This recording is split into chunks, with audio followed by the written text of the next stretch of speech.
They said Redfern was dead, that the asylum had rotted from the inside out and collapsed into its own legend, that nothing but cold air and brittle history remained behind its crumbling facade. But I know now how wrong they were. I know what still breathes in the walls. We went in just after midnight, slipping through the breach in the eastern wall like we were just stepping over a threshold of the forgotten. Jax was grinning, flashlight beam bouncing along soot-scarred plaster and rusted filing cabinets. He had that fearless swagger, always pretending ghosts were just poor reception from another time. Me?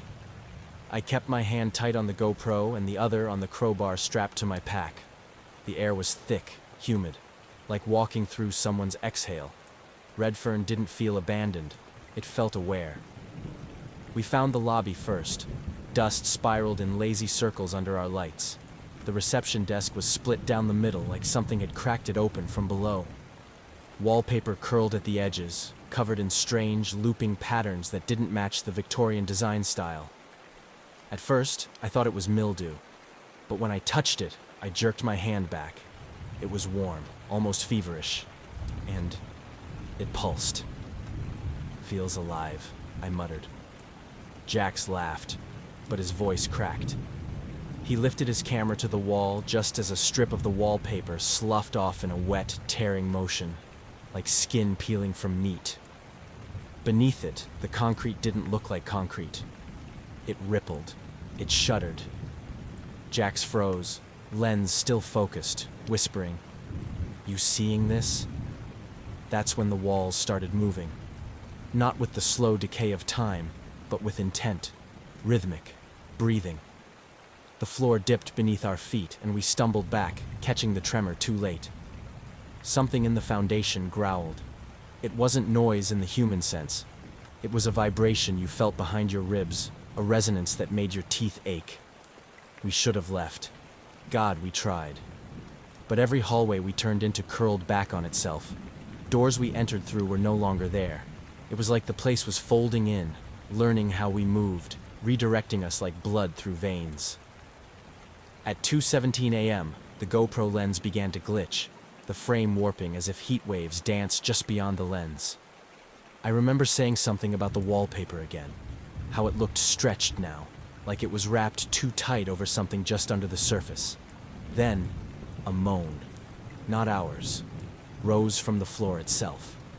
The tiles began to heave like lungs. Jax reached for my arm, and I saw his face twist in panic for the first time. That was the moment we realized it wasn't haunted.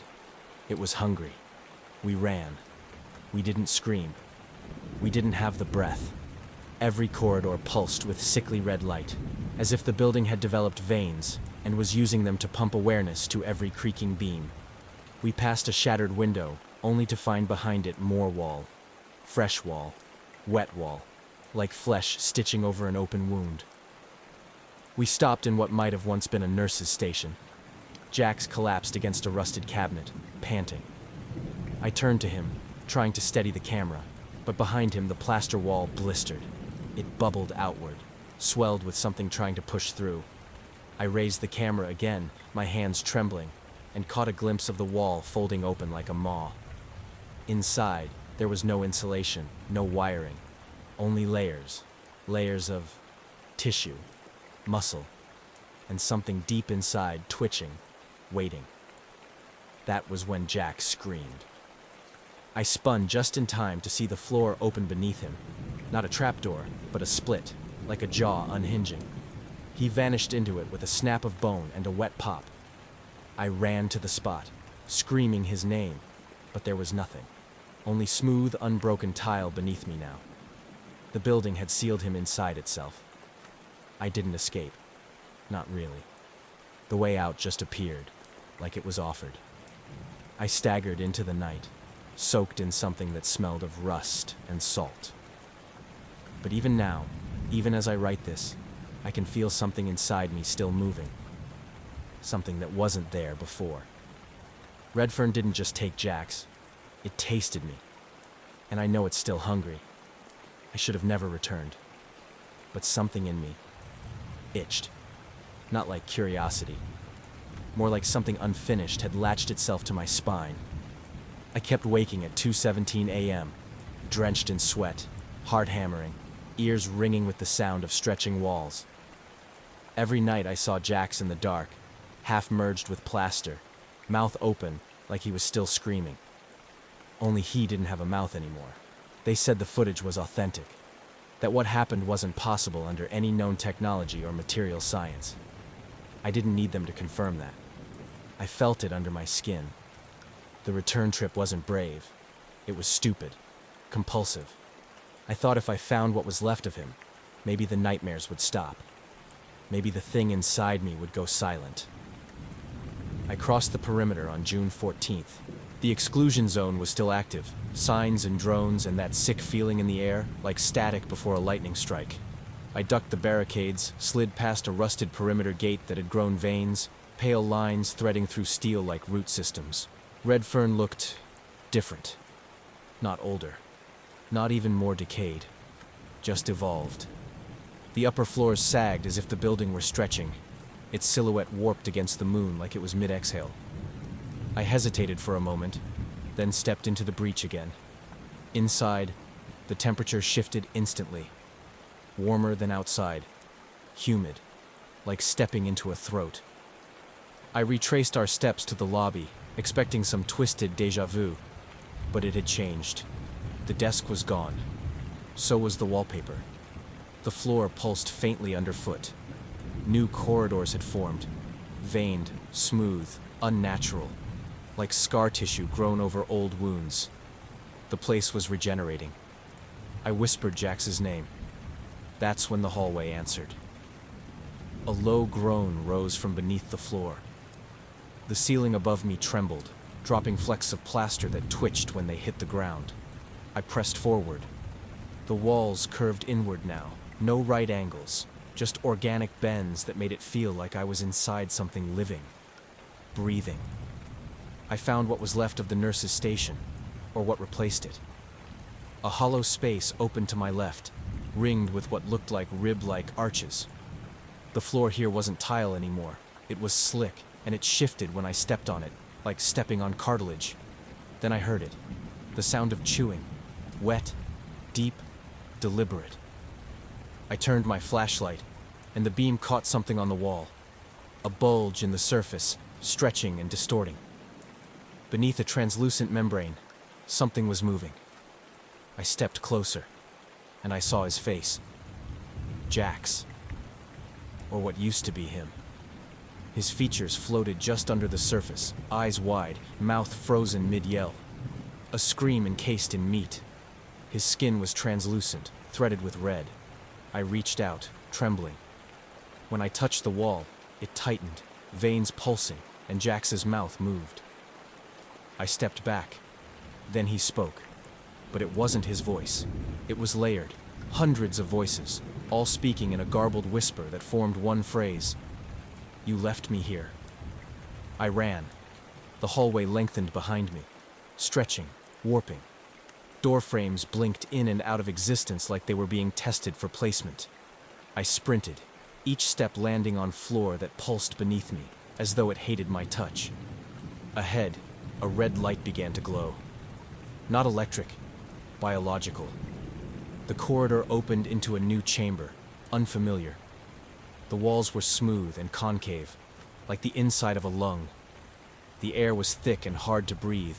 Heat radiated from every surface. In the center of the room was something like a cocoon, pulsing gently, covered in mucus-like strands. Something inside shifted with shallow rhythmic movement. I didn't want to know what it was becoming. Behind me, the hallway sealed shut with a wet snap. No exit. So I did the only thing I could. I turned on the GoPro. If this was it, maybe someone would know. Maybe they'd understand. As I filmed, the chamber began to contract, walls undulating inward. The cocoon split slightly, revealing something wet and pink, and opening a lidless eye. It looked at me. Then the floor opened beneath my feet, not to swallow me, but to hold me. Tendrils like ligaments wrapped around my ankles, then my calves. Not crushing, just securing. That's when I realized I wasn't prey anymore. I was being claimed. The GoPro shut off. My voice, my breath, my name, It all dissolved into that heat. But my thoughts, they were still mine. For now. I don't know how I got out. But sometimes, when I pass mirrors, I swear I see Redfern staring back. A vein across my cheek where there wasn't one before. Skin a shade too smooth. My breath sinking to something not mine. And deep inside, I still hear him. You left me here. I didn't come back alone. Not really. After I escaped, or was let go, they ran every test imaginable on me. Blood work, MRIs, brain scans. They found nothing conclusive, except that my basal temperature had risen by 2 degrees, and I had trace organic compounds in my sweat normally found in decaying plant matter. They called it stress-induced. I called it residue. I told them what happened inside Redfern, and they nodded politely, took notes, smiled in that tight, practiced way that says, "We think you're broken." But then came the static, and they stopped smiling. It started small. Devices around me would buzz, hiss, or go haywire when I passed. Phones glitched. Radios spat out fragments of whispered words in reverse. Then, on June 28th, my GoPro, supposedly wiped, powered itself on. The screen blinked once and displayed a timestamp, 2:17 a.m., same as before. The exact moment everything began. And then came the knock. 3 short raps on my front door, measured, hollow. I lived on the 14th floor of a secured complex. No one was there, but something had changed.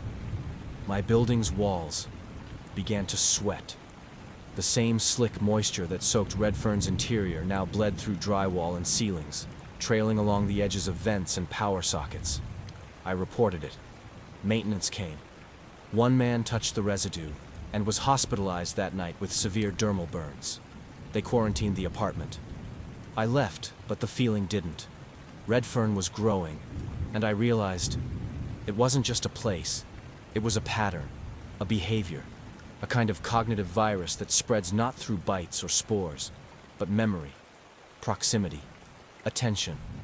Those who enter its orbit, physically or mentally, are marked, tracked, used. I began monitoring local emergency feeds.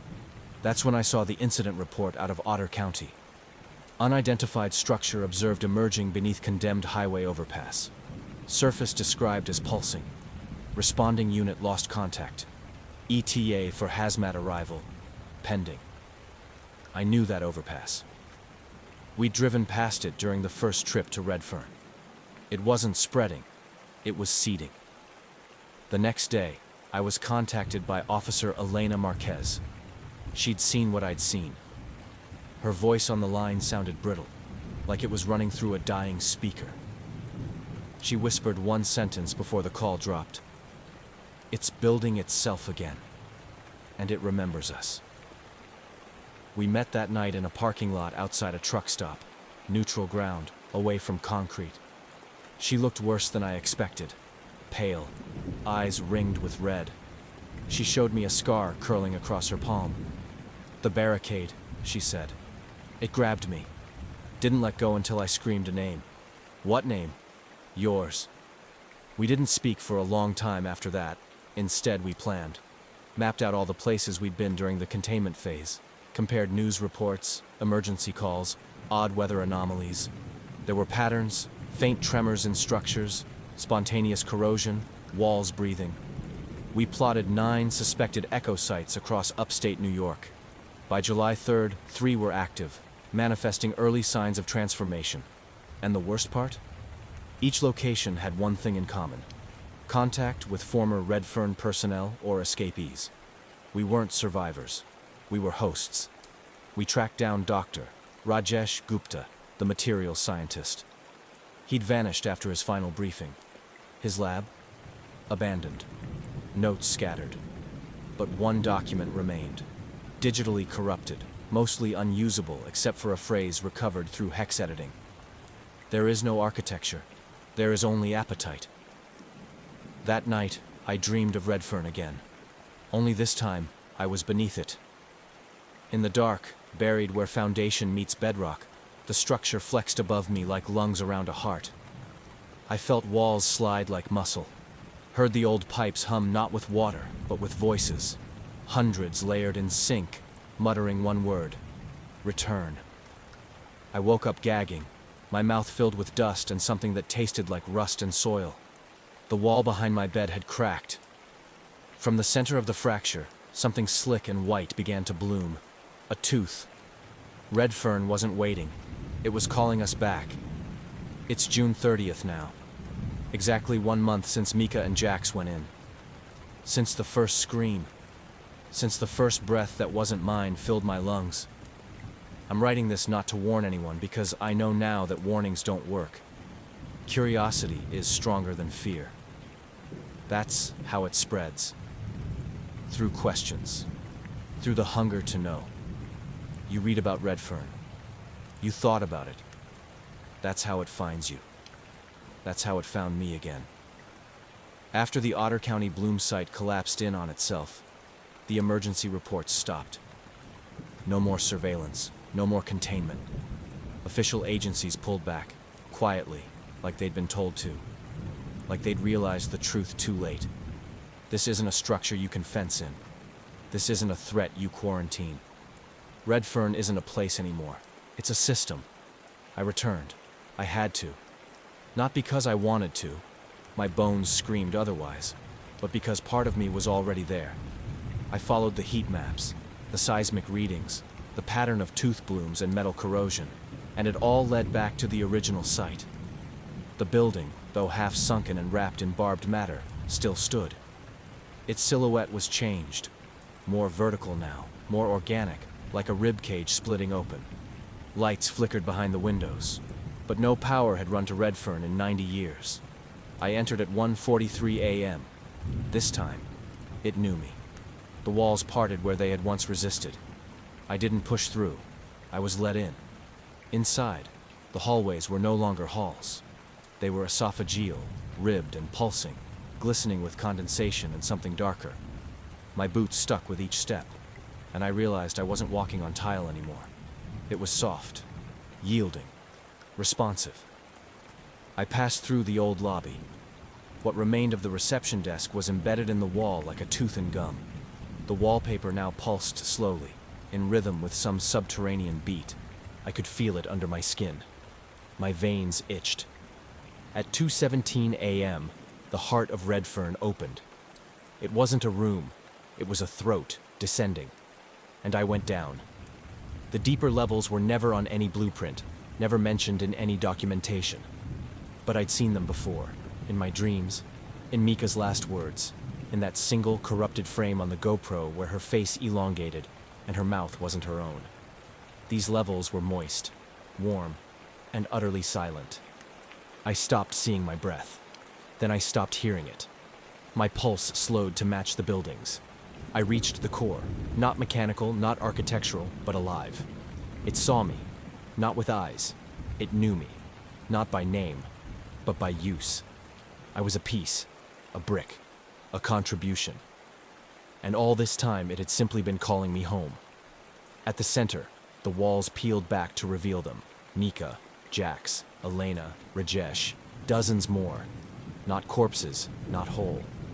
They had become part of it, fused into its lining, their mouths agape, whispering without air, eyes following me with that dull recognition of prey, recognizing prey. I turned to run. I didn't. Because then, I heard it. Not through ears, through everything. A wordless message pulsing through marrow and muscle, a truth I couldn't unlearn. You are not leaving. You are already inside. And it was right. My skin split at the seams, not from injury, but from relief, like a fruit finally ripe. Something beneath emerged, slick and fibrous. My thoughts didn't scatter. They aligned. For the first time, I understood Redfern. Not as a building, not as a threat, but as a life form. A thinking, learning, adapting entity. I wasn't being consumed. I was being translated. Now I wait. Now I stretch. Now I spread. If you've read this far, you've already felt the itch. The warmth behind the drywall.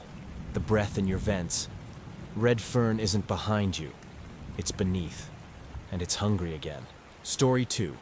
I was a technician with the FCC's Signal Compliance Division, mostly desk work and the occasional field trip to shut down pirate radio. That night, February 17, 1987, I was dispatched to investigate an anomalous transmission spike coming from a decommissioned site in Snohomish County. The location? Channel 47's old broadcast tower, long abandoned since the disappearance of its lead engineer, Walter Grissom.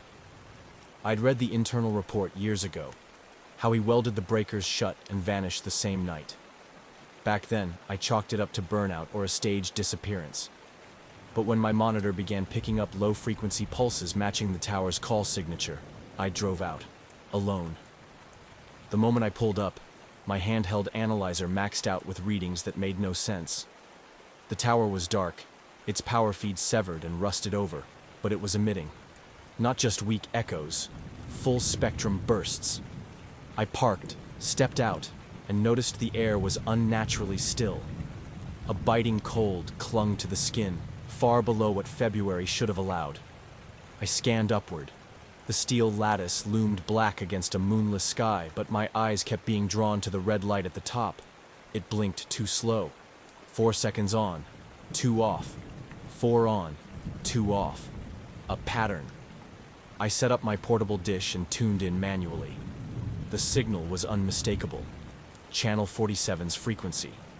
But instead of dead air, I heard something faint.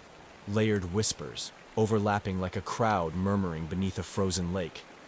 Then came the first transmission, a burst of analog static, followed by a voice. My own. I see you. I dropped the headphones. My voice, clear as a bell, but aged, weathered, like I'd been speaking through 100 years of dust. I packed the gear fast, but the van wouldn't start. The ignition clicked once and died. My radio spat out numbers, my social security, childhood address, even the name of my 5th grade teacher. And then, silence. At 11:47 p.m., every portable screen in my equipment bag lit up. None were connected to anything, yet one by one they began showing footage. Not from the tower, not from the van. From inside my apartment back in Olympia. Angled shots that couldn't exist.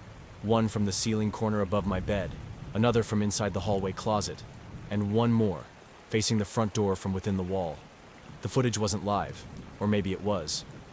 I couldn't tell, because there I was, walking in, tired, dropping my keys, sitting on the couch, just as I had done the night before.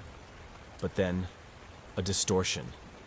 I watched the TV version of myself pause, then slowly turn his head, toward the camera, toward me. Not the me watching, but something else. Something in the house. The version of me on the screen stood, walked out of frame, and never came back. And the footage just kept playing. An empty room. The clock on the wall ticking backward. I called it in. No one answered. Every frequency buzzed with overlapping 911 calls, but the voices weren't asking for help.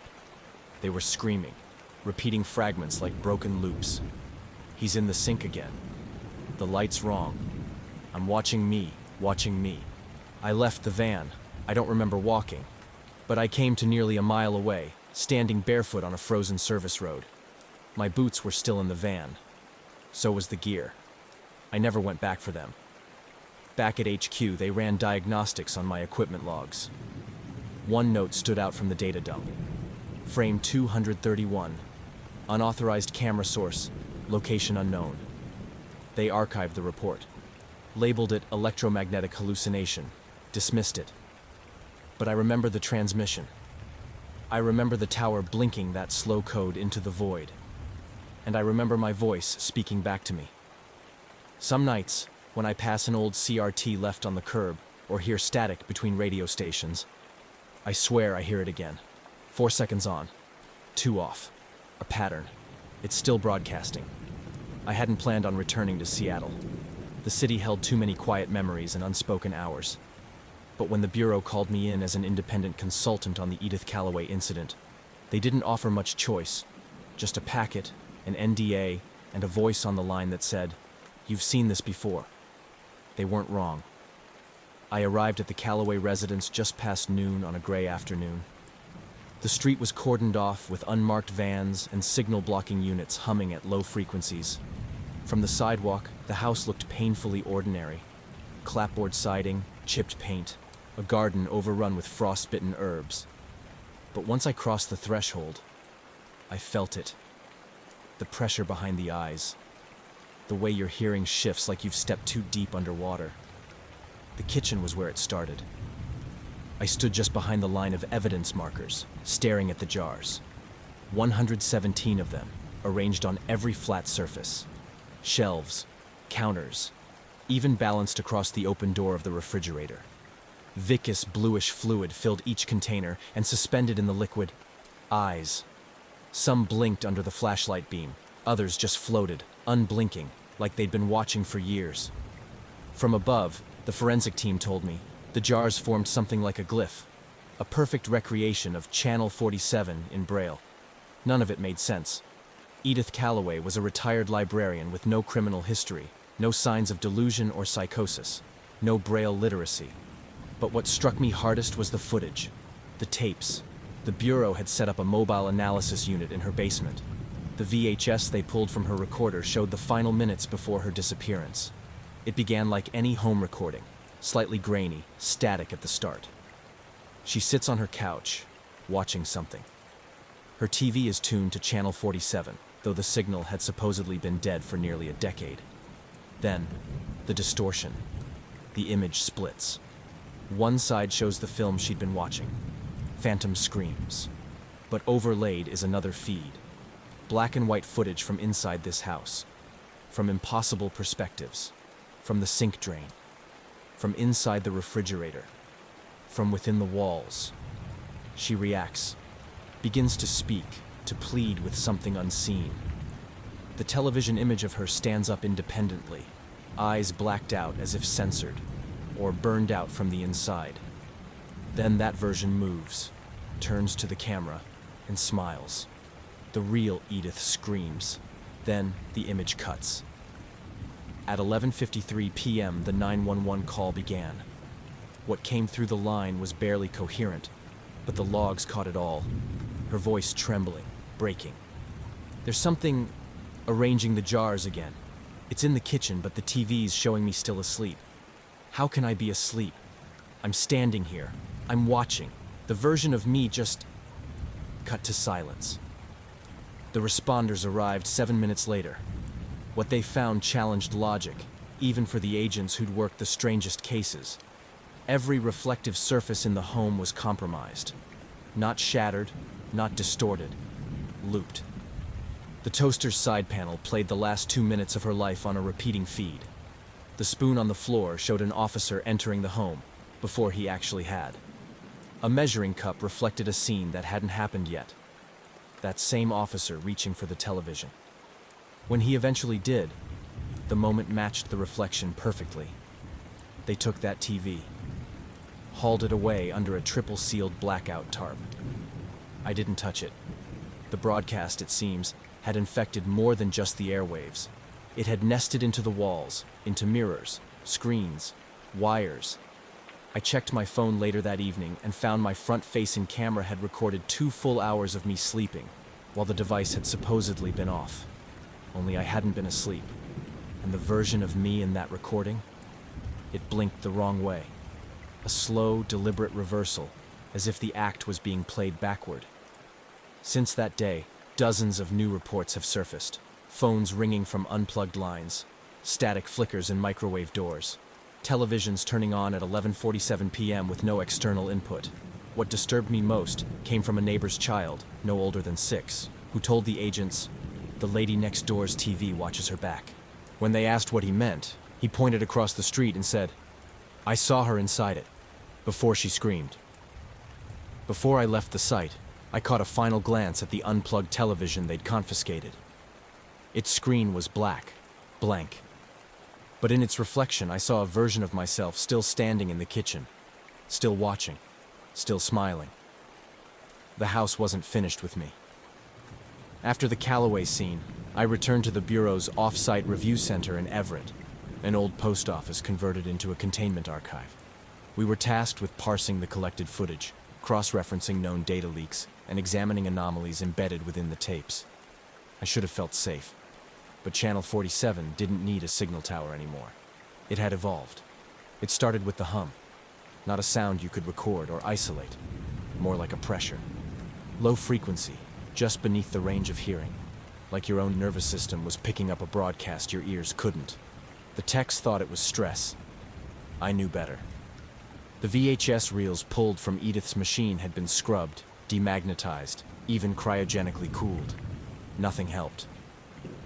At exactly 11:47 p.m. each night, no matter where the tapes were stored, the playback machines would activate on their own. No power, no manual cue. The images came anyway, and the footage changed. It didn't repeat the Callaway incident. Number it adapted. On the third night, it showed our archive lab, live, from angles that didn't make sense. Footage from inside locked drawers, beneath the tiles, inside a ventilation duct so narrow not even a wire cam could squeeze through. The images weren't just surveilling us. They were responding to us, watching our reactions and adjusting. A junior analyst named Harris panicked during playback. Said he saw himself on the monitor, sitting at his desk. But his screen showed something different. A blinking cursor. A line of text appearing one letter at a time. Look down. He did. Beneath the table, his shoelaces had been untied, tied again, into perfect braille knots. Later analysis translated them into coordinates. When we followed them, they led us to a sealed basement room we didn't know existed beneath the old post office. Inside, we found a single unmarked television set. No power cord, no controls, just a small brass plaque on the side, property of Channel 47. We transported it to Site 19C under a lead enclosure. That night, 4 agents reported the same dream. A deep metal shaft filled with television sets, some still glowing, others stacked like vertebrae. They descended, step by step, until they found themselves face to face with a man welded into the machinery. His name badge said, Grissom. The next morning, all 4 agents woke up with identical bruises across their forearms, thin, branching lines resembling antenna wire. But what happened at Site 19C confirmed the worst. Channel 47 had severed its dependence on traditional broadcast infrastructure. We received footage from the security cameras, time-stamped 2:13 a.m., the same time Linda Park had entered the tower. The TV activated, not lit, not powered, activated. The screen didn't glow, it absorbed. One agent, Carlton, approached to examine it. The rest of the footage is silent, but clear. His reflection lagged behind his movements by nearly 2 seconds. When he reached out, his reflected hand didn't. The screen version of him simply stood still, smiling slightly. When Carlton touched the glass, the lights in the room burst. And then he was gone. Not pulled. Not vanished in a flash. The footage shows him inverting, folding inward in impossible geometries, until there was nothing left but his ID badge and a melted rubber sole. The tape looped, over and over, each loop shorter than the last. Each time the sequence degraded, until eventually, the final loop showed me standing in that room, approaching the screen. I hadn't been there, not physically, not yet. But the version in the footage blinked up at me from beneath its lashes and whispered, though there was no audio. I read the lips. You're already inside. I don't sleep anymore. I don't trust screens. I've taken mirrors out of my apartment, disabled every reflective surface. But it doesn't matter. The signal's not coming from the transmitter anymore. It's burrowed in the cameras, in the wiring, in us. And every time I close my eyes, I see the static. But it's not noise, not chaos. It's organizing into something. An image that's almost clear now. The face watching through the signal. And I swear to you, it's starting to look like mine. They told us to evacuate the archive on May 13th. No explanation. Just an encrypted dispatch from the Bureau, with a 7-digit code, and a phrase burned into the subject line. Signal integrity breach. Do not look directly at reflection during shutdown. By then, we already knew. The signal wasn't just broadcasting. It was listening. replicating itself across electromagnetic mediums like a virus jumping hosts. It was in the copper, the plastic, the airwaves, even the flicker of a CRT screen in standby mode. I'd begun dreaming in time codes. Not dreams exactly, more like cued memories that weren't mine. I'd wake up speaking lines from television shows that never aired, entire sitcoms with actors whose faces dissolved if you tried to remember them too hard. The final straw came when I looked into the rearview mirror one morning and saw my own reflection lag, just half a second. But it smiled when I didn't. We made our last stand at Transmission Control Point Echo, a decommissioned fallout shelter in Spokane. 10 of us. Engineers, agents, one ex-broadcast historian who hadn't spoken since he watched the Channel 47 loop backwards. We brought no electronics, just analog tools, hardwired cameras, and graphite pencils for documentation. It didn't matter. At 11:47 p.m., the air inside the shelter changed, like pressure being equalized between dimensions. All analog meters spiked to impossible values. The oscilloscopes scribbled unreadable static that, when played back through a modified phonograph needle, whispered a name none of us had ever said aloud: Grissom. The lights dimmed, not off, but dimmed unevenly. Each bulb faded at a different rate, as if reality itself was buffering. One by one, the television sets we had sealed behind lead shielding clicked to life, even without power sources. But the screens didn't glow. They showed rooms, our rooms, where we'd grown up, lived, slept, and then they showed what was beneath those rooms. I watched mine peel back floorboards on its own feed, layer by layer, until the image revealed a black, breathing aperture. Something impossible, something awake. One agent, Keller, screamed and ran toward the emergency stairwell. The cameras didn't track her. They waited, focused, zoomed slowly, patiently, onto the central monitor. It began to speak, not in sound, but in compression. Frame by frame, it built its message from the artifacts of degraded footage, dead pixels arranging into glyphs, smears of light forming words. There is no station, only signal. And then, you've already tuned in. The walls began to shimmer, not vibrate, repeat, like they were trying to render faster than time allowed. One analyst vomited up a length of magnetic tape, feet and feet of it, coiled with embedded images of Edith Calloway's kitchen, looping on repeat. I reached for the fail-safe switch, the analog cutoff, the only mechanism not compromised by signal bleed. My hand phased through it. The console wasn't there. It was a ghost of itself. Or maybe I was. One by one, we vanished from the live security feed. But not in the room, in the feed. The cameras stopped detecting us. Shadows persisted, but not bodies. And still, the central screen showed more rooms. Not ours anymore. New ones. Viewers who hadn't even turned on their TVs yet. The last entry in our written log, before the pencil split mid-word, reads, "Signal is recursive. It doesn't want to be watched. It wants to replace watching." I'm writing this in a room I don't recognize. The walls are wallpapered with still frames from broadcasts I've never seen. My face appears in several, sometimes in mirrors, sometimes in the background. There's a faint hum beneath the silence, always tuned to 0.5 hertz. I tried smashing the screen, but each shard now shows a different angle of this room, a different me, all of them watching. And behind every reflection, just barely visible in the grain, the tower, still standing, still broadcasting. Story 3. The storm had been brutal.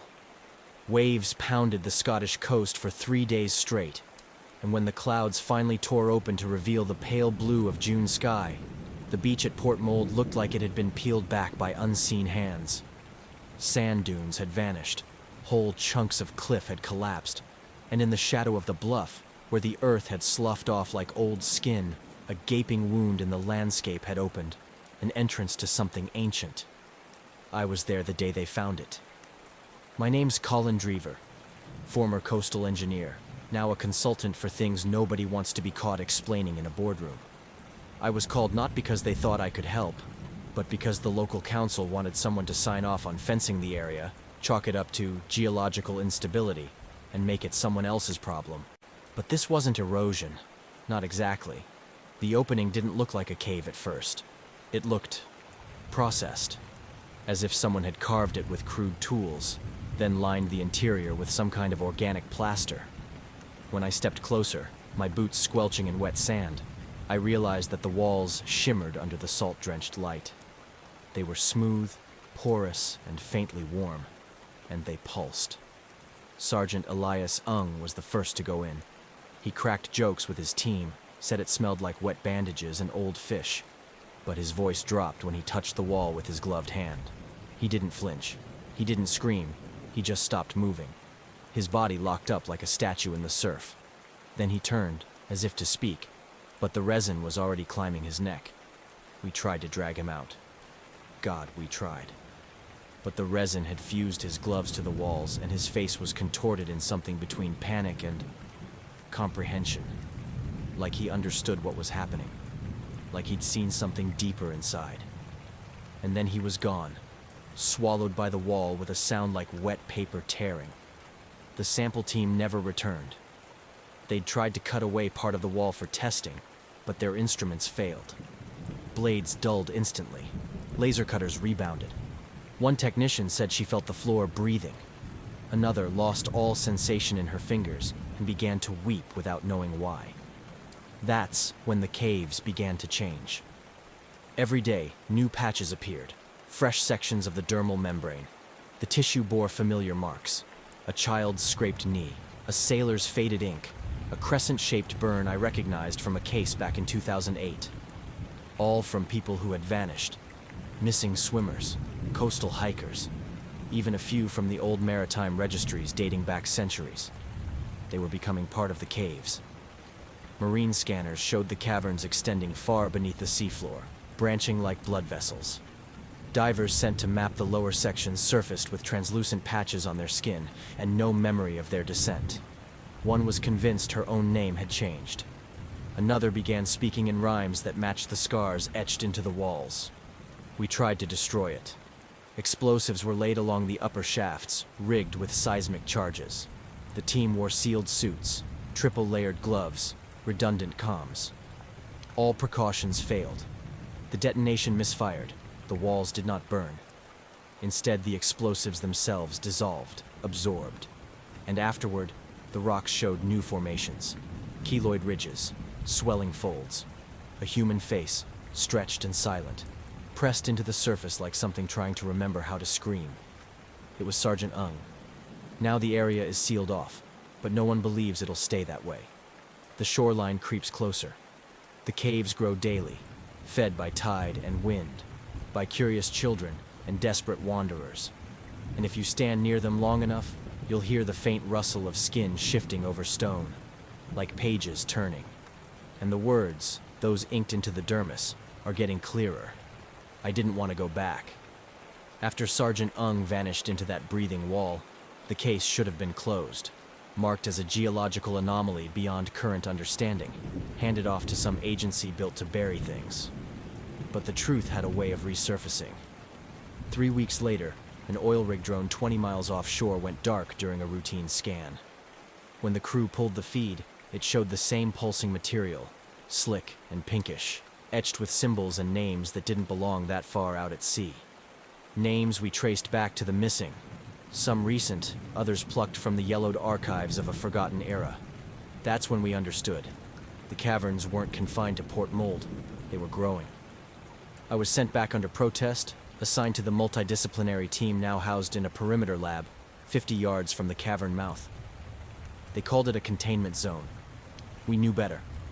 Nothing was being contained, only watched. And even that, barely. Inside the mobile lab, we monitored the surface of the walls through a dozen heat and motion sensors. Every few hours, a ripple passed across the tissue, as though something was shifting beneath it. Sometimes the surface darkened and pulled tight, then relaxed, like breathing. And sometimes, God help me, it listened. We'd speak near the entrance, low-voiced and cautious, and minutes later, The same words would appear on the inner surface of the walls, formed from hairline cracks in the dermis. A technician said the caves were memorizing us, that they were building something with the information we gave. We laughed at him until his voice showed up too, stitched in scar tissue script. He quit the next morning, never spoke again. They kept sending divers. The suits were upgraded. Tactile sensors were embedded under redundant layers of synthetic mesh. But each one came back compromised. One diver emerged with circular bruises across his ribs. Fingerprints, they said, though he'd been alone. Another returned with skin so thin it flaked when he blinked.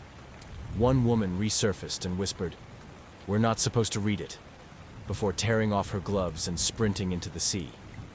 The project lead was a forensic biologist from Edinburgh, Dr.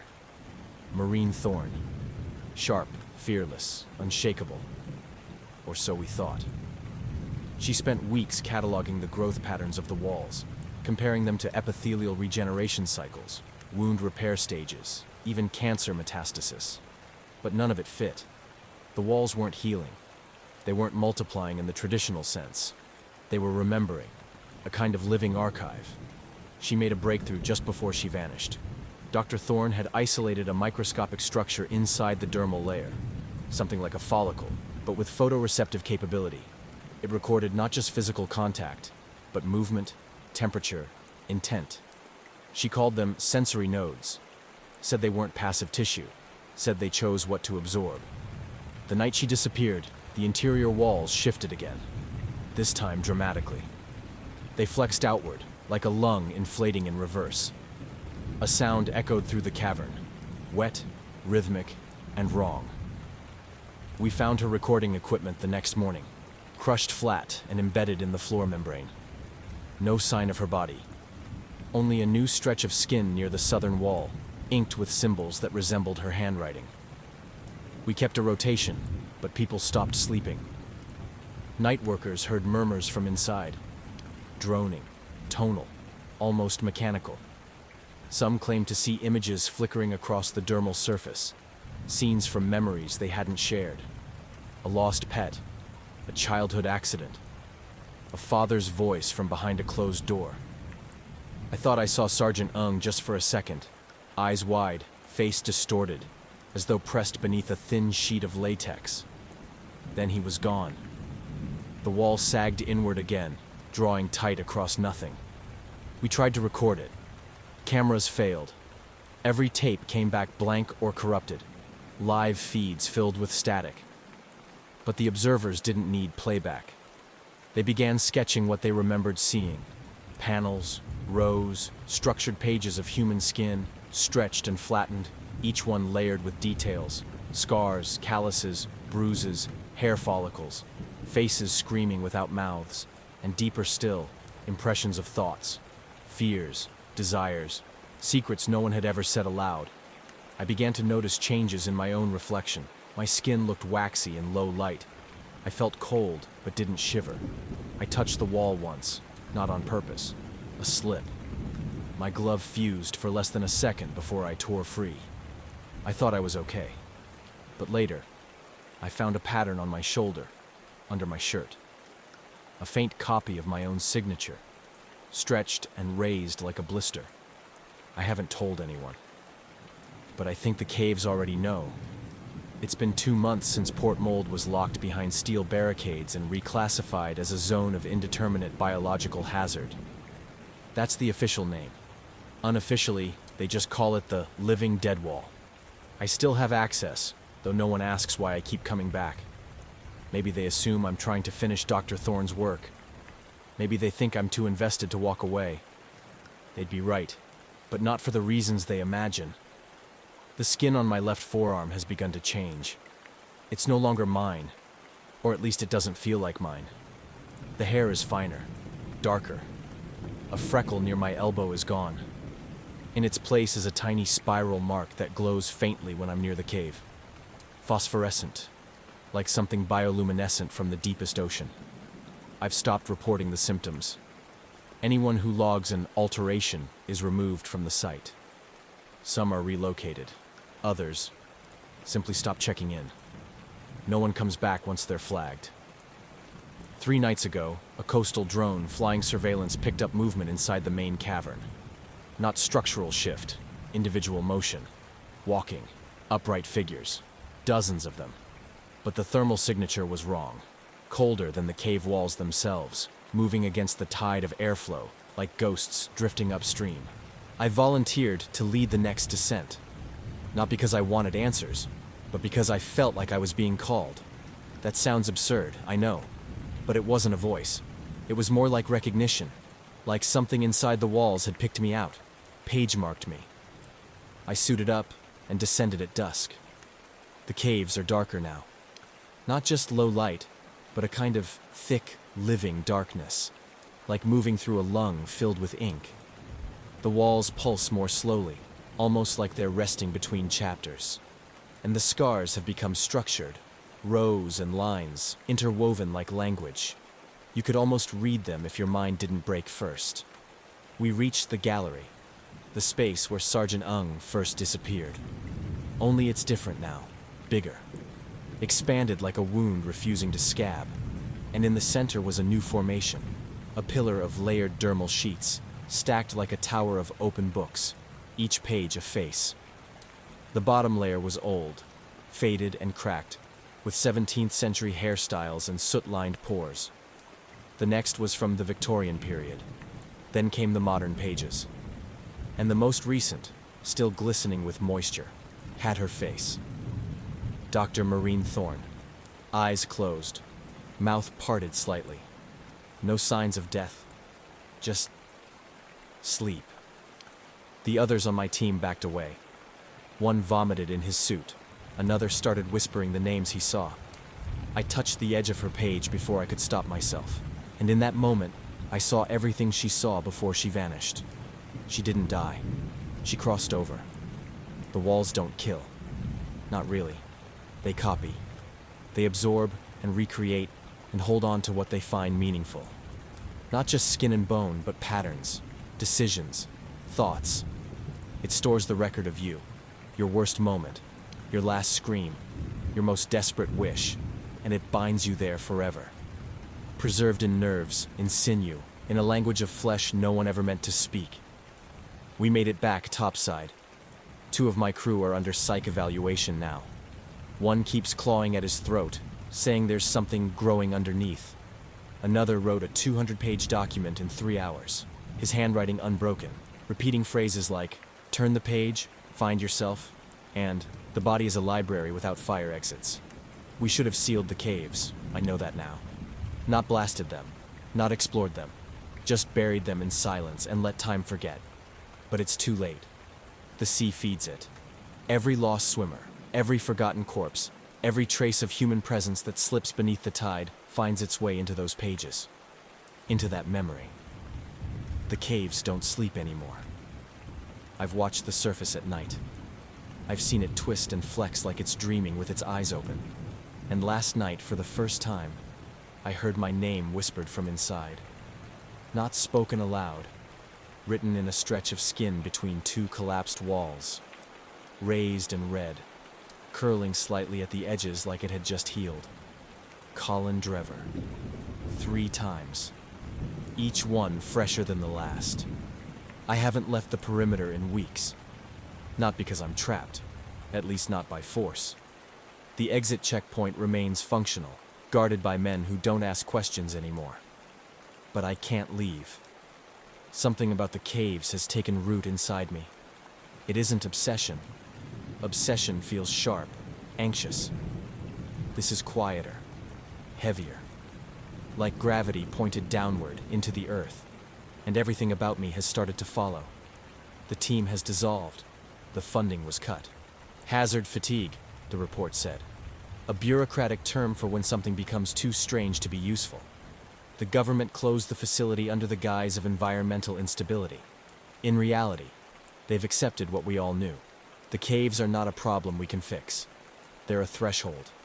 And some things, once uncovered, cannot be reburied. Last night, I went in alone. The storm had passed. The moon cast a sickly yellow glow over the entrance. Still the same slit in the land where it all began. The coastal cliffs looked skeletal, like the skin of the world was peeling back to expose its memories. I didn't bother with a suit this time. No samples, no scanners, just a flashlight and a recorder.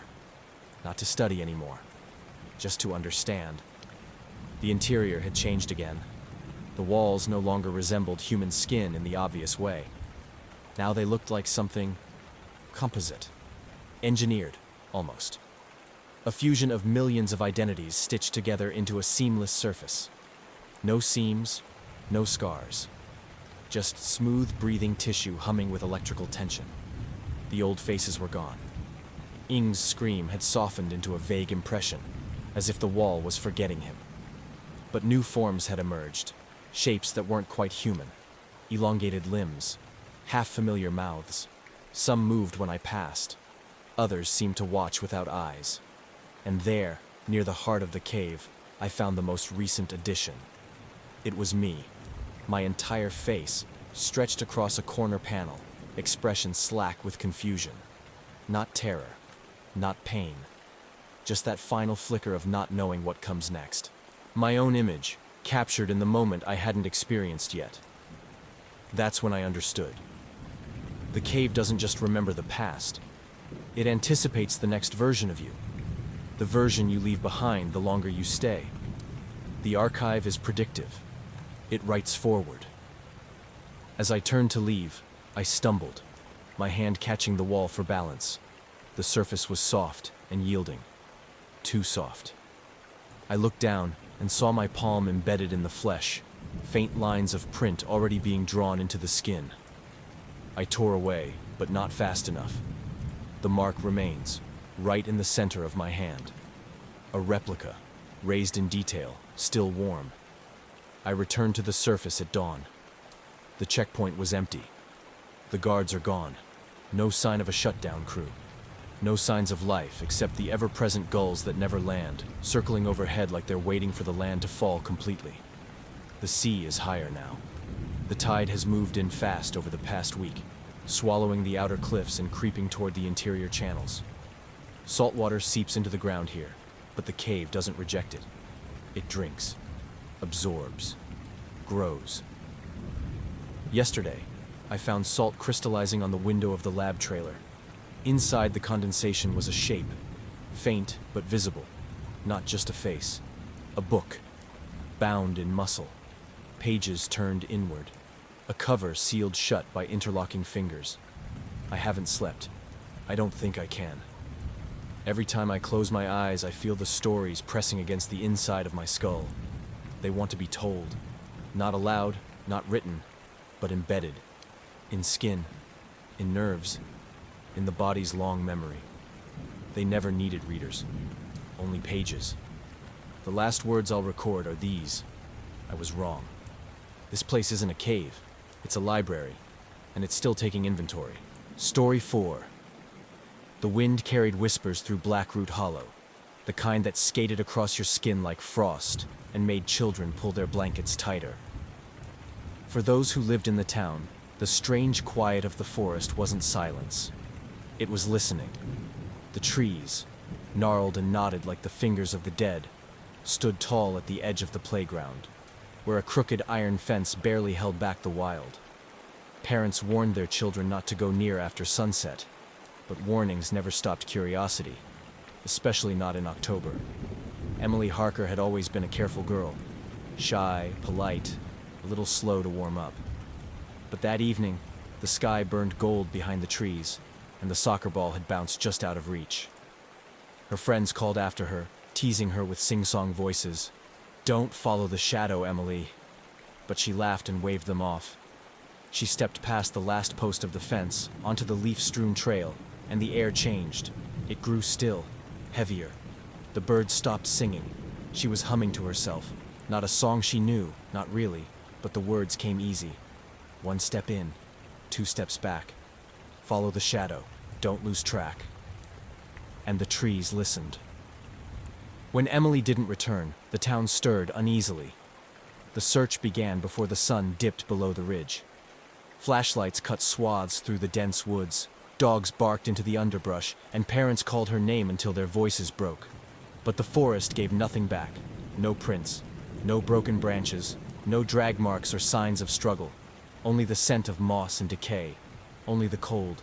Sheriff Cooper, still young then, organized teams to comb every inch of the forest over the next week.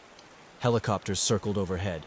National attention flickered toward the town for a few days, then fizzled when no leads emerged. By the second week, volunteers stopped showing up. By the third, most people simply avoided the trail behind the playground. Emily's mother sat on her porch each night, waiting for the sound of her daughter's footsteps. But all she heard was the wind, and in it, sometimes, she swore she heard singing. That winter, no snow fell in Blackroot Hollow. The air stayed brittle and dry, and the forest never lost its color, just darkened, as though something inside it had begun to wake. The older townsfolk spoke in low voices at the diner, saying how the hollow hadn't stirred in years. Not since the mining accident, not since Elias Vickery. But they never said it loud, and they never said it twice. Spring came, and with it, another child vanished. Then another, the following fall. Always the same. No sign, no sound. Just the forest, ever still, watching. And always the same rhyme whispered in the background, spoken at sleepovers, carved into tree trunks, chalked onto sidewalks. 1 step in, 2 steps back. Follow the shadow, don't lose track. 3 turns left, 4 turns right. The hollow's keeper comes at night. Most wrote it off as folklore, a small town's way of processing grief. But some, like young Olivia Greer, started to hear the second voice, a low harmony that joined in during the chant, a voice that didn't belong to anyone she knew. Years passed. Blackroot Hollow changed. Families moved away, windows were boarded up, and yet the playground remained, rusted, still. Its gate swung open in the wind, creaking like a breath held too long. No one saw Emily again. But some nights, when the fog curled in from the hills and the air tasted like iron, you could still hear faint giggles from the tree line.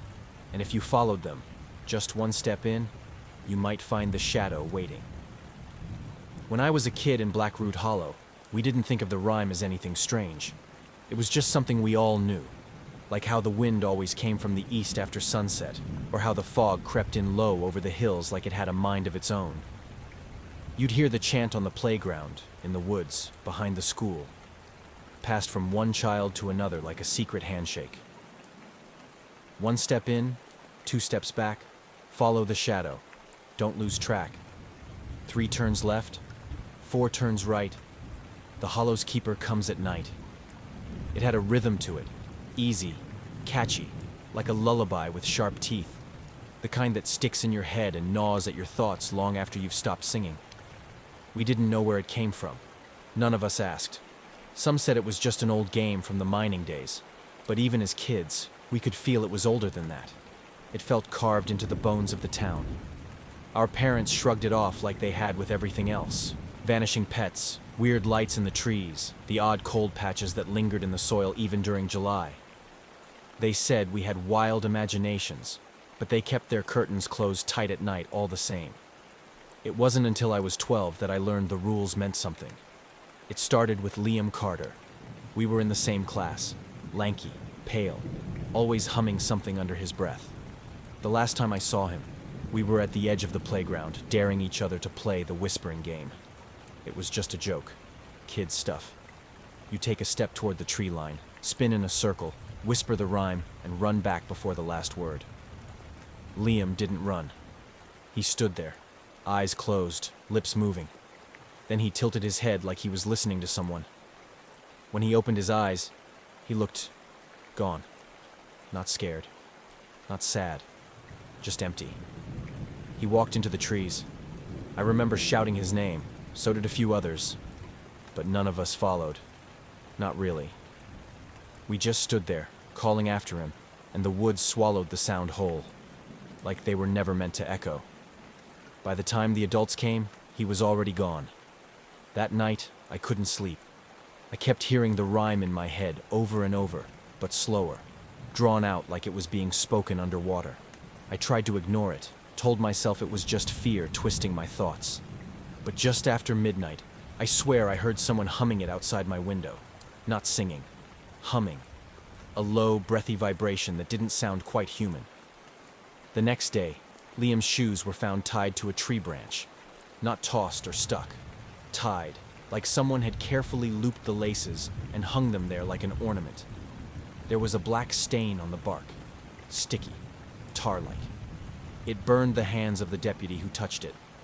He left town a week later. Never told anyone why. Some of us stopped playing the game after that. Others got bolder. Maybe they thought it was all just a trick. Maybe they wanted to prove they weren't scared. But I watched every single one of them recite the rhyme at some point. And not all of them made it to high school. People said there was a pattern. I didn't see it at first. But then Olivia Greer came back. She'd been missing for 3 days. Everyone thought she was dead. But she walked out of the forest barefoot, blood crusted around her ankles, a haunted look in her eyes. She didn't say anything for hours. When she finally spoke, her voice was hoarse, like she'd been screaming for days. All she said was, "It's not a game. It never was." The doctors called it stress, hallucination, shock. But I saw the sleeve of her jacket, where the fabric had melted in 5 long streaks, like something too hot or too wrong had touched her. After that, I started writing everything down. Dates, names, weather, moon phases. It didn't make sense. It never did. Except for one thing. Every kid who vanished had played the game. Every one of them had said the rhyme. And every time, someone claimed they'd heard another voice. Low, distant, like it came from under the ground. The rhyme wasn't just a song. It was a call. And something in the hollow always answered. We tried to stop it. We really did.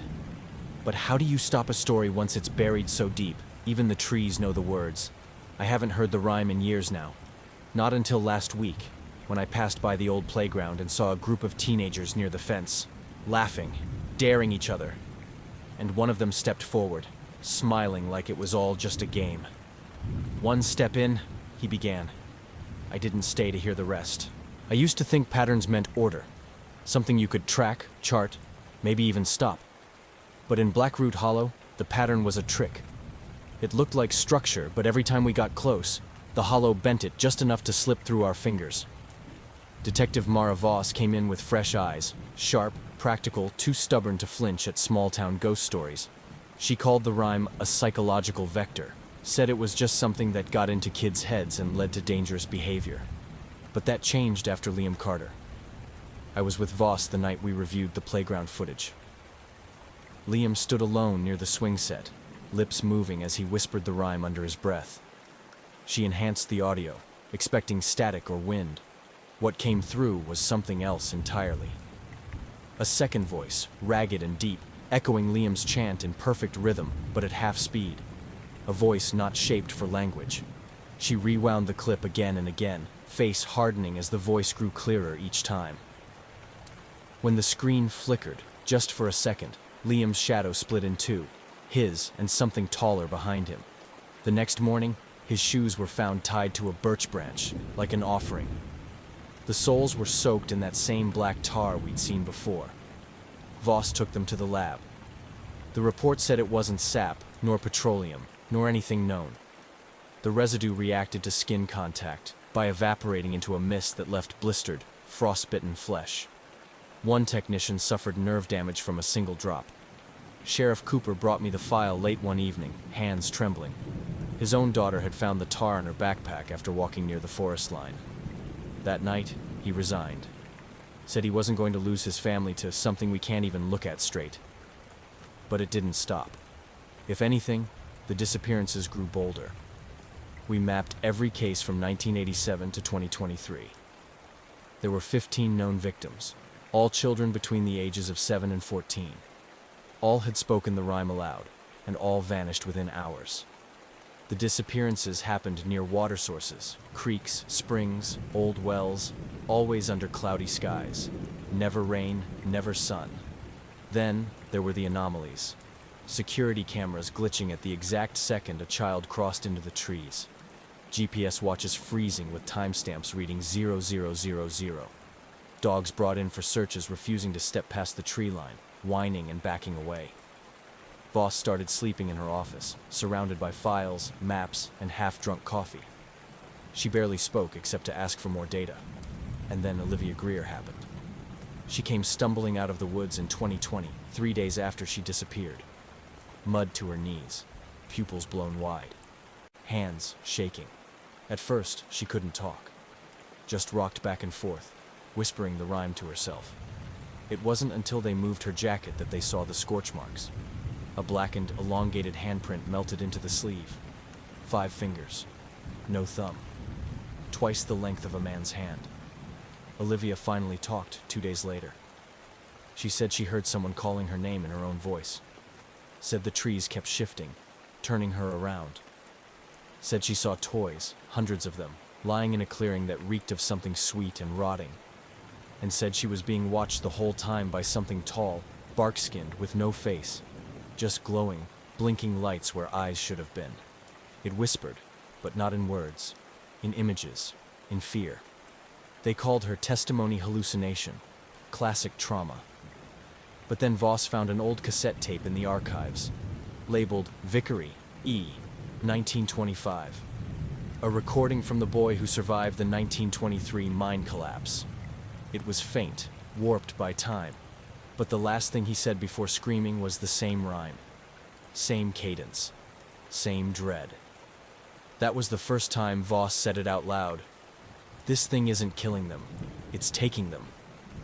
And then, quieter, feeding on them maybe, or turning them into something else. We didn't talk after that night. She withdrew completely. I think she knew she wouldn't solve it. Not in the way she wanted. Not with evidence, or warrants, or logic. Because whatever it was, whatever waited in the hollow, it didn't follow our rules. It made its own. Hidden in songs, rooted in dirt, whispered through leaves. And by the time you saw the pattern, it had already chosen you. There was a point when even the bravest of us stopped pretending it was just stories. After Olivia Greer came back, changed, quiet, eyes always scanning the tree line, we knew the hollow was no myth. But knowing didn't stop it. That fall, just weeks after Voss vanished, we noticed a change. The forest line had crept closer, barely at first, but enough that old fences warped and tree roots cracked pavement. People whispered about new paths that didn't used to be there, dirt trails with no footprints. I saw one myself behind the school, freshly carved, lined with stones that shimmered like wet obsidian. It hadn't rained in a week.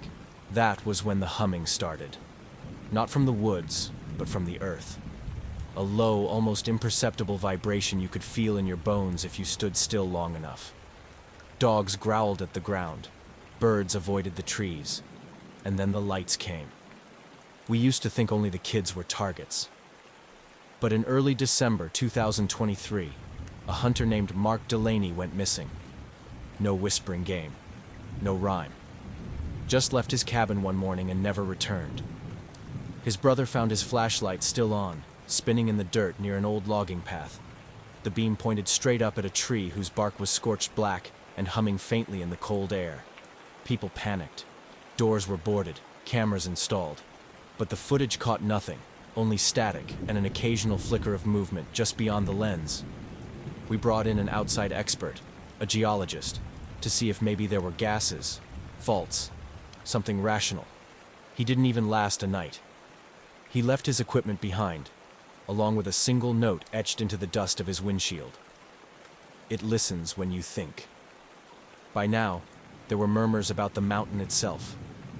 How Elias Vickery, the boy who escaped the mine in 1923, had never left town. How his house had been sealed off by the town decades ago. Voss had left some of her notes behind. I found them stuffed in a file labeled Route Paths. Scribbled maps, overlapping timelines, drawings of branching lines beneath the surface. One location was circled, Ridgewell Sink. A collapsed gorge hidden deep in the forest, long forgotten. Local legend claimed it was bottomless. I gathered a team, 3 locals and a pair of state volunteers who still believed this could be solved with enough gear. We made it halfway to the sink before one of them, Carter, froze in place, eyes wide, mouth moving but silent. Then he dropped, convulsing. His partner swore she saw something move beneath him, like the ground had bulged upward. We carried him back, but he never spoke again. I returned alone the next day, against every sane instinct. Ridgewell Sink was worse than I imagined. Cold, still, and wrong. There were no animals, not even insects. Just that vibration underfoot and a soft rustle, like breathing. The edge was ringed with stone markers, flat rocks carved with crude faces, all of them looking inward. And then I saw it. Just for a moment. A figure at the bottom of the sinkhole, standing impossibly still. Tall. Thin. Skin dark as the soil around it. No face, but its head tilted toward me like it knew I was there. It didn't move. It didn't have to. That night, I dreamed in static. Heard the rhyme again.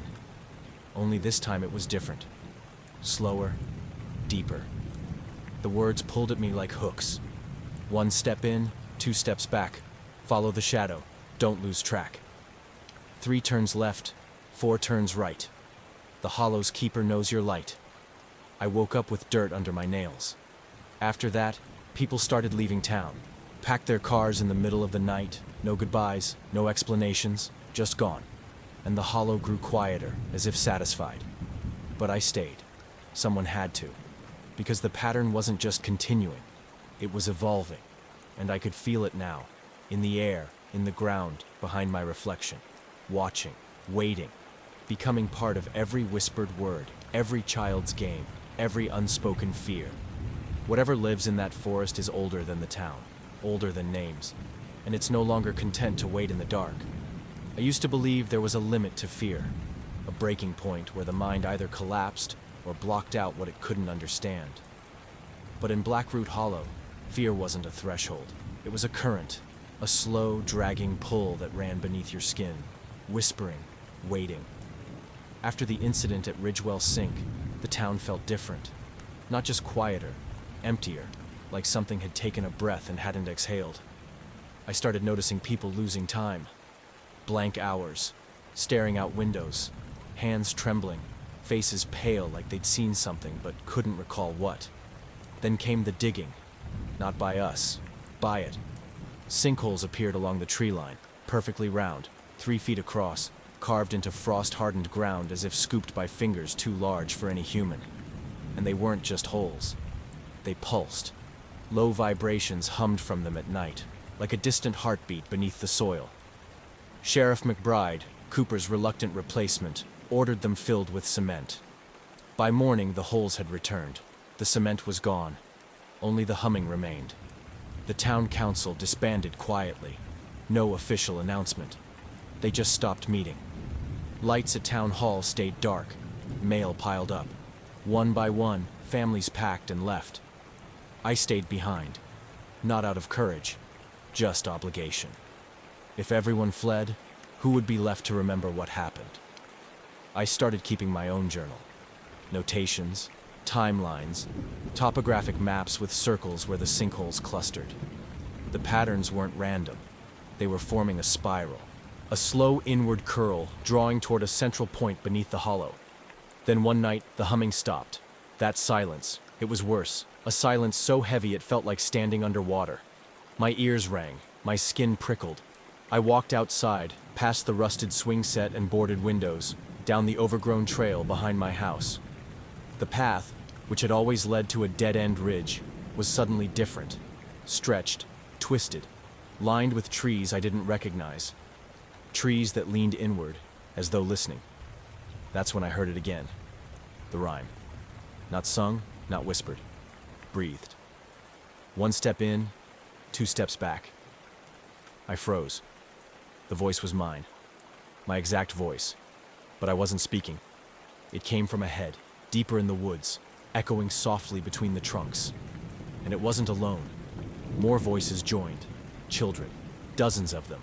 All repeating the rhyme in unison, as if drawn to a signal only they could hear.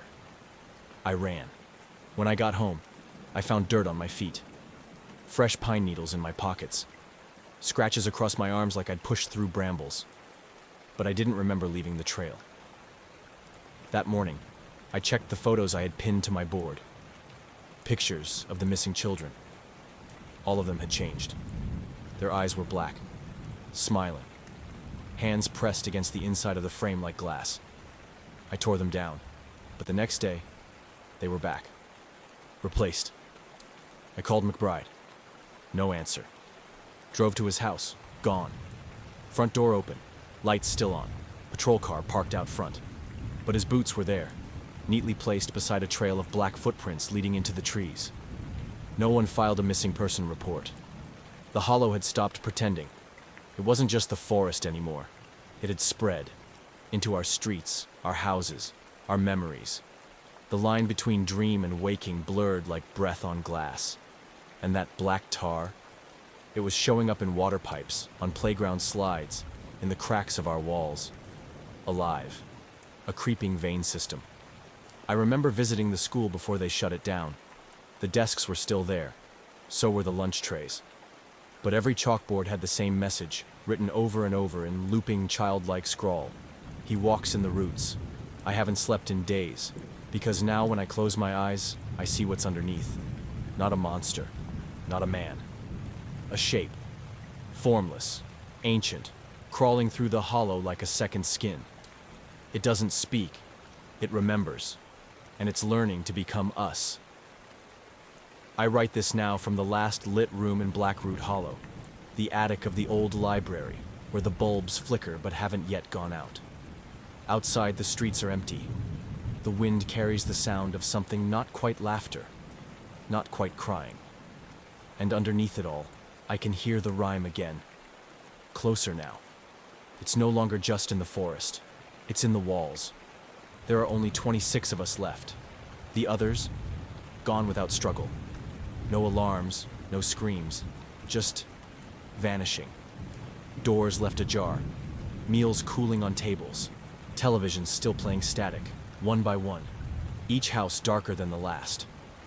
Last week, I saw Mrs. Langley standing at the edge of the woods. She was humming. When I called her name, she turned. Her eyes were solid black, her smile far too wide. Then she stepped backward, into the trees, and was gone. Every night at exactly 12:04 a.m., the town siren wails on its own. Not mechanical failure. It starts and stops with unnatural precision. Afterward, the black tar leaks from the cracks in the pavement and seeps into basements. One of the mechanics who tried to disable the siren disappeared the next day, leaving behind only his flashlight, still on, pointing toward the storm drain. The few of us who remain stopped using names. We speak little, we write everything. And yet the ink fades. Pages crumple and rot overnight, no matter how carefully preserved. The hollow doesn't just swallow people, it erases memory, history, truth. I tried to leave, once. I followed the highway out of town for miles. No other cars, no signs, no birds. After 3 hours, I reached the same gas station I'd passed at the start. Same graffiti, same half-lit sign. I wasn't moving forward. I was circling. Or the town was, folding in on itself like paper burning from the edges. I've come to understand something terrible. The hollow isn't a place. It's a pattern, a shape that nests inside silence and repetition, a presence that imitates, shadows us, until it knows enough to take our place. The children were only the beginning. The game was the seed. Now it blooms. I dream of the keeper now, not as a monster, but as something worse, familiar. It wears faces I know, voices I trust. Sometimes I see my own reflection and wonder if it's still me looking back, or if I've already been taken, and this is just the part where I pretend I still have control. There's a knock downstairs. No one knocks in Blackroot Hollow anymore. The rhyme is being whispered in the vents. They said the fog never lifted in Grey Ridge, and they weren't wrong. It curled like a living thing between pine trunks, clung to windows, and muted the colors of everything it touched. By the end of 1998, I'd been on the force just long enough to think I understood what real silence meant, until I heard that first call. It was December 3rd. Rain tapped gently on the station's roof. The kind of rain that sounds like it's trying not to be noticed. I was manning the overnight desk when the phone rang. Not the main line. An old rotary unit mounted behind dispatch, red painted and rarely touched since the digital system came in. The line wasn't listed. No number showed on the console, but it rang anyway. I picked it up. Static. Then a whisper. They're cutting the walls open. Then, nothing. I logged it as a prank, just like we're trained to do. But something about the voice, dry, desperate, almost childlike, didn't leave my head. I traced the origin out of curiosity, not protocol. The ping came from one place, Grey Ridge Asylum, supposedly shut since the riots of '53. Except it had just reopened, refitted and rebranded under a developer's idea of urban renewal. They put in glass panels and LED lights, called it a monument to recovery. But the old walls were still there beneath the polish, and the doors, those damned iron doors, had never really shut. I sent officers Bradshaw and Mendez to check it out. Standard sweep, in and out. They radioed in 15 minutes later. No signs of forced entry, Bradshaw said. No one here. Mendez added something strange, though. Smells like metal in here. Fresh rust, but no leaks. They found nothing, not at first. But the next morning, both officers called out sick. High fevers, nightmares. Mendez wouldn't answer his phone for 2 weeks. Bradshaw claimed he never went inside. I saw his signature on the log. 2 nights later, it happened again. The same phone. Same voice. Only this time, it said, "It's in the walls. They're still alive." We pulled the blueprints and scanned the structure. Nothing irregular, nothing anyone could agree on, anyway. The architect we contacted never returned our calls. His office said he'd taken leave, checked himself into a facility out of state. A week passed before another call came in. A different voice, this one deeper. And it was speaking in gasps, like it had run miles just to reach the phone. "They're listening. Don't look at the walls too long. It breathes with you." I called in a tech team. They brought thermal scanners and riot gear. We entered the asylum on December 14th, 1998. I was there. I remember the air. It felt dense, like stepping into water. The flashlight beams shimmered strangely, bending along the edges of the corridor. The walls glistened as if wet, though no moisture registered on the meters. In the west wing, Officer Nguyen touched one of the walls and recoiled. Said it was warm. Said he felt something move beneath it. We reached the old boiler room, the supposed source of the call. All we found was a coiled phone wire, severed at the end, the receiver swinging gently though no wind blew. On the floor, black fluid, oozing from a seam in the concrete. It smelled like burnt hair and copper. We tried to sample it, but by the time we stepped outside, the container was empty. The fluid had vanished. No trace left, not even a stain. The department filed the incident as inconclusive. The call logs disappeared from our servers overnight. Internal Affairs said it was a glitch. IT blamed the database migration. But I remember. And so did dispatch. More calls followed. Dozens by year's end. Each one different, but always from the same place. The voices changed. The message didn't. Something was alive inside that building, and it had learned how to use the phones. I never asked for the night shift, but by 2023, most of us didn't get a say anymore. Grey Ridge PD was understaffed, and something about the asylum made it hard to keep officers past their first few weeks. So I volunteered.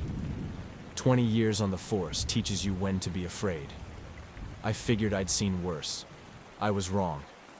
My first week in dispatch was quiet, aside from the constant drizzle and the buzz of fluorescent lights overhead. Then the calls started. Not the usual domestic disputes or traffic collisions. No, these came in differently. Static heavy, low fidelity, like they were bleeding through from another frequency. Each one short, clipped, as if the caller had to fight for every word. The walls are breathing. It's in the pipes. They're under the floors. Always in that same dissonant whisper, like multiple voices speaking over one another. I tried triangulating the signal, standard procedure. The software pointed to the same location every time, the boiler room in Grey Ridge Asylum. I reported it up the chain. They sent patrols, good men, solid officers. Each came back pale, quiet. Their reports were brief, mechanical. No anomalies observed, but I reviewed the body cam footage. I watched it over and over. The lights inside the asylum flickered in patterns that didn't match the electrical system. The walls, they moved. Subtle at first, just a ripple, like breath under skin. Then deeper, heavier. The metal groaned like something alive was shifting inside. And the shadows. God, the shadows. In one clip, I caught something moving behind Officer Shaw. It wasn't human. Slender arms too long for its body. Knees that bent the wrong way. It watched him, tracking his every step from the ceiling like a spider waiting for the moment to drop. But when I showed Shaw the footage, he stared at me like I was mad. "There was nothing there," he said. "I didn't see anything." I brought it to Sergeant Darnell. He locked eyes with me and said nothing. Then he closed the file and deleted the footage. I knew then that this went deeper than fear. It was something else. Denial, a kind of forced forgetting. The calls escalated, 5 a night, 10, a dozen. Sometimes a voice I recognized, Paul Carter, missing since January, gasping, "Tell them I didn't leave. I'm still here." Other times, children's voices whispering in languages I didn't understand. The translation software glitched every time I tried to isolate the speech. One technician quit on the spot after hearing a slowed-down version. The worst part came during a night shift in mid-August. I heard my own voice on the line. "Elena," it said, "don't let them open the floor. It's listening now." I dropped the receiver. It kept talking even after I unplugged the console. I stopped going home after that. I slept in the break room. Every night, I monitored the lines. The frequency changed, but the source never did. The boiler room. That goddamn room. Eventually, I went to see it myself. The place was cold in a way temperature couldn't measure. I stood there alone, flashlight trembling in my hand. The walls weren't walls anymore. They pulsed. Slow, rhythmic contractions like something enormous sleeping just beyond the veil. The payphone on the far wall rang. A real, shrill ring, like from a decade long past. I picked it up. A silence heavier than any scream pressed into my ear. Then a single phrase, hissed through teeth not meant for speaking. "You're part of it now." When I got back to the station, the call log had already been erased. No one remembered I'd even left. But the phones haven't stopped ringing. And every time I answer, I lose a little more of myself. The walls in the dispatch room are starting to breathe too. I remember the exact moment Paul Carter's report hit my desk. January 12th, 2024. He walked in soaking wet, mud on his boots, skin pale as unpolished bone. He didn't say much, just slid the evidence bag across the table. Inside, a glass vial of viscous black fluid.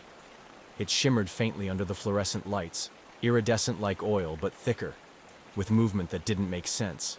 It didn't slosh. It twitched. "You need to see what this stuff does," Carter said, voice tight with something between fear and disbelief. It crawled up the side of the container. He showed me footage on his dash cam, a long shot of the asylum's southeast foundation, where concrete had split like something had pushed up from below. The fluid had seeped from the crack in slow pulses, like it was exhaling. He dipped the container under it, and that was when it began moving, slow at first, then with intent. It clung to the sides like it wanted to escape. I sent the sample to the lab. They ran every test they had: thermal, chemical, biological. It glowed under UV, reacted violently to heat, and evaporated in open air within 4 hours. The residue left behind wasn't carbon-based. It wasn't based on anything. The report, while clinical, couldn't hide its bewilderment. Organic, yet unclassifiable. Reactive, responsive, possibly sentient. By then, Carter was already showing signs of instability. He stopped going home, said the static in the patrol car radio whispered at him, kept it turned off, but claimed it still turned itself on. One night, during a routine check near the asylum perimeter, he radioed in a single phrase before cutting out completely. "It's in the radio." We found his cruiser idling at the edge of the tree line, driver's side door open. No sign of him inside. The dash cam had been recording. The footage showed Carter staring at the radio, breathing heavy. Then a screech of static. He started screaming. Something moved across the rear window, blurred, shapeless, like the lens itself was rejecting it. Then the feed cut to black. We organized a search party. Dogs, drones, thermal gear. Nothing. Not a footprint past the car. It was like he'd been plucked out of existence. The only trace left behind was a faint smudge of black on the driver's seat, smeared into the upholstery. The tech who analyzed the residue burned his gloves afterward. Said he felt it pulse. When I tried to pull the original report for follow-up, it was gone. Erased, not moved, not misfiled. Gone. The copy Carter had filed by hand, missing from the evidence locker. The lab report? Blank folder. IT said no such file had ever existed. I knew it wasn't a coincidence. It wasn't corruption. It was something else. Something older than the asylum, buried deeper than the foundation. The next week, Officer Dana Kroll reported fluid on her patrol boots after investigating a trespassing call at the community center. Same location, different name. She never entered the building. She just walked near it. Her boots began to leak it. The exact same black fluid. She burned them in the station lot. A few days later, she came to me in tears. Said her apartment walls whispered at night. Said her shower steamed without hot water. Said her dreams were full of static and a voice that called her name in reverse. The department psychologist marked her unfit for duty. She disappeared 2 weeks later. Her apartment was spotless. No fingerprints on the doorknobs, no signs of a struggle. Just a single handprint on her bathroom mirror. Long fingers. Too many joints. When I tried to reopen Carter's case, the system logged me out. Repeatedly. Then it locked me out entirely. When I got IT involved, they said the files had been ghost indexed, which meant they had existed, then been manually wiped with no audit trail. There was no digital trace of Carter, Kroll, the lab results, or even the fluid sample. It was as if the asylum had reached into our network and plucked the truth away, one bite at a time. I started keeping everything on paper after that. My own notebooks, my own tape recorder. None of it left at the station. Because whatever this thing was, it didn't want to be known. And it was learning how to disappear the evidence. I didn't believe in cursed places. I still don't. Not in the way books or ghost stories tell it. But there's something about Grey Ridge Asylum that isn't bound by the same rules the rest of the world follows. It doesn't haunt. It evolves. The turning point came when I found a half-burned box in the police archives marked simply Venet. I'd never seen the name on any official registry, but it kept appearing in old reports, handwritten marginalia, and disjointed logbooks from the asylum's last functional decade. Dr. Arthur Venet, chief physician, neurologist, and, if his journal was to be believed, the first person to realize the asylum wasn't housing illness. It was feeding it. Inside the box were records, scattered and scorched, but legible in parts. Among them were death reports from 1946 to 1952. Patients, often admitted for nonspecific diagnoses like night paralysis, auditory delusions, or hysterical mimicry, all showed the same progression. Skin blotches, lesions leaking black fluid, eventual catatonia. Several had been found dead, their mouths packed with hair or shards of mirror. Most disturbing was a small notebook filled with Venet's personal notes. On one page, he described a patient known only as Subject 12. The name had been redacted across every other document. Subject 12 didn't speak, not in words, but left messages scraped into the walls of their room. Not in English, not even in symbols, Braille. But it wasn't Braille for the blind. It was tactile language for something else, something that needed to feel rather than see. The translation matched no code known to linguists. One page of the journal was labeled simply, "Not language, instructions." And then there was the jar. I found it in the bottom of the box, sealed in wax and plastic wrap. Inside was a lump of tissue preserved in some viscous fluid. When I held it to the light, the flesh split open, not from rot, but from something underneath. Rows of perfect ivory-white teeth protruded from within, not haphazard, but aligned like a smile waiting to form. I dropped the jar. It didn't break, but something inside shifted, as if the motion had stirred it awake. I tracked down Vanette's last known relative, his granddaughter, Lena. She lived in Olympia, had changed her name, and wouldn't speak at first. But when I mentioned Subject 12, her face went ashen. She gave me a sealed envelope, trembling. "He made me promise to destroy it," she said. I didn't. Now I hear it in the static too. The envelope contained a photo, grainy, dated 1947. It showed an operating theater deep in the asylum, walls lined with surgical tools and chalk markings. In the center, a patient strapped to a table. What was visible of their face wasn't human, not entirely. Eyes too wide apart, skin too pale, and beneath the gauze wrapping their chest, a pulsing outline that looked like something pushing out. On the back, a handwritten note from Vanette. Subject 12 does not respond to sedation. Subject 12 dreams while awake. Subject 12 made the walls bleed. The walls remember. Later, I returned to the asylum, slipping through the rear maintenance access before demolition crews arrived. I descended into the west wing, where the fire damage had sealed most doors shut. I found a corridor, charred but intact, lined with rooms, each marked only by numbers. Room 12 was open. Inside, walls coated in braille-like indentations, small tufts of hair embedded in cracks, and on the far wall, scratched deep into brick, a sentence I didn't want to understand but did anyway. "We learn through you." I left immediately, but since that night, I haven't slept right. Sometimes I wake with blood running from my ears. Sometimes I see flashes of those teeth, waiting to bloom again. And sometimes I hear a voice inside the hum of my refrigerator or the static of an unlit screen. Not calling for help. Listening.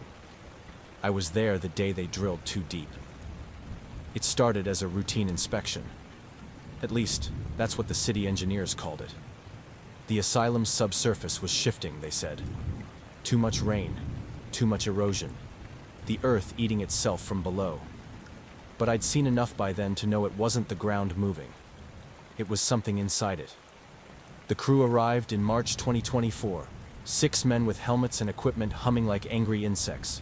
They set up near the west wall where the boiler room's foundation had begun to crack. That place had a hum to it, low, bone deep, a sound you didn't hear so much as feel pressing against the inside of your eyes. The closer they got to the source, the more their expressions changed. Silence grew between them. Not fear, not yet. Just the kind of quiet that lives between heavy breaths and forgotten memories. They lowered a ground-penetrating radar unit into a sinkhole that had recently opened behind the building. The images it returned showed corridors not on any blueprint, winding veins of stone and bone stretching beneath the asylum. The walls weren't concrete or brick. They were something else. The scan glitched every few seconds, replacing sections of the tunnel with flickers of static, as if the earth itself were rejecting the intrusion. Luis Ramirez, one of the drill operators, refused to go back after the second hour. He claimed his drill retracted by itself, spinning backward, climbing out of the stone with threads of blood coating the bit. I remember the look in his eyes as he dropped his helmet. "We hit something that's not dead," he whispered, "and it remembers being whole." By the 4th day, the humming had grown louder, unrecordable. Microphones picked up only silence, but every member of the crew reported migraines, nausea, and a persistent image they couldn't shake, hands pushing out of the walls, not reaching for help, just pressing, like something behind the stone wanted them to feel its shape. The project shut down after one of the engineers, Devin Marks, went missing for 13 hours. When they found him, he was curled up inside a drainage culvert with his eardrums ruptured and every fingernail ripped off. He kept muttering, "It's hollow. Not the ground. United States. We're the ones that echo." That night, A dispatcher swore she heard a voice on every open line, no matter the frequency. Not pleading, just counting, backward, in a language none of us spoke but all instinctively feared. Then the calls changed. We started getting voices we knew. Not just names from active cases, but voices from old reports. Victims long dead, missing children, even officers who had taken their own lives years before. Paul Carter's voice came through one evening, quiet and cracked. "It's in the floorboards. You're walking on its ribs." I remember that line because I'd read it before, scrawled into a maintenance log from 1952, signed only S.12. That's when I understood. Subject 12 wasn't a person. It was a beginning. A seed planted deep beneath the foundation. A form of intelligence that grew, not through wires or bones, but through contact, thought, observation. The asylum wasn't a building. It was a skin. That's why the walls pulsed. That's why the doors changed positions in the night. That's why the black fluid formed veins, not puddles. It wasn't haunting us. It was adapting to us. On March 29th, the foundation cracked clean through. One long fissure opened across the eastern wing, and a smell poured out that no one could explain. Part copper, part electricity, part memory. Everyone on site fell to their knees. Some screamed. Others just wept. One officer, a quiet man named Harris, looked up with tears in his eyes and said, "It remembers being buried. We built over its mouth." That night, the boiler room door slammed shut on its own. The payphone inside rang once, long, shrill, unnatural. When we played the tape back, the voice on the other end wasn't human. Not in tone, not in cadence, but it formed words nonetheless. "Stop digging. You let the breath in. Now we breathe together." I still wake up hearing that click, the end of the call. The moment the line goes dead, and you're left with only the hum, crawling into your bones like cold water. Whatever's under Grey Ridge, it's not sleeping anymore. It never really was. We just stopped listening for a while. We used to believe a system could fix anything. Badge, rank, chain of command. But those things don't matter when the ground beneath you lies. When the air tastes like memory. When voices that shouldn't exist know your name. By 2026, the Grey Ridge Police Department was a ghost of itself. 8 officers on payroll, 2 dispatchers, and a building that stank of mildew and resignation. Chief Morales looked 20 years older than he had in 2025. His hands trembled at press briefings. His eyes rarely blinked. I remember the last one clearly, the day he told the town what we all feared. "We're not fighting a criminal," he said, his voice flat. "We're fighting the land." The asylum had already been reduced to rubble by then, or at least we thought it had. Controlled demolition, concrete crushed, metal twisted. But 2 weeks later, black fluid leaked from the soil beneath the demolition site. It flowed upward, forming thin, wriggling fingers that clung to the support beams of the new community center. The mayor dismissed it as runoff from a nearby landfill, but the building bled during storms. Not metaphorically, literally. In May, dispatch received its first call from inside the community center. A child's voice whispered, "The phones are growing again." We traced the call. There was no phone inside the building, only an empty space in the east wing where drywall had begun to blister in symmetrical patterns, faint outlines of mouths. Sergeant Elena Marlowe vanished a week later. Her desk phone rang non-stop the night before. She answered once, just once. Security footage shows her standing, placing her badge on the desk, and walking out into the rain barefoot. Her coat still hangs in the hallway. The officers that remained tried to follow protocol. Form 108S, incident debriefs, evidence lockers. But reports vanished between submission and logging. Dashcam files corrupted. Radios bled static even when powered off. One officer, Trey Milton, locked himself inside an interrogation room for 16 hours. When we finally got the door open, he was carving spirals into the wall with his badge and humming a melody none of us could name, but all recognized from our dreams. In September, the mayor resigned. No statement, no letter, just a voicemail left on the council's emergency line. There's something under the floorboards in my house. I saw its face in the static. The community center closed down when a group of local teens broke in and never came out. Their bicycles were found stacked neatly at the front door. Inside, the building was cold, too cold for a summer night. The walls rippled when touched. A maintenance worker later reported his flashlight beam curved when aimed at the boiler room's replacement door. No explanation was given. The last recorded 911 call came from an unregistered number. It was only one word. Whispered. Repeated 47 times. Home. We don't get calls anymore. Not through normal channels. Sometimes the dispatch lines ring, but when picked up, there's only the sound of breathing. Heavy. Wet. Familiar. Sometimes, I think I hear Paul Carter's voice in the static. Or Marlowe's. Or my own. The land never wanted justice. It wanted memory. And now it has ours. We used to believe that what you bury will stay buried. But the asylum was never a building. It was a seed. And we were the soil.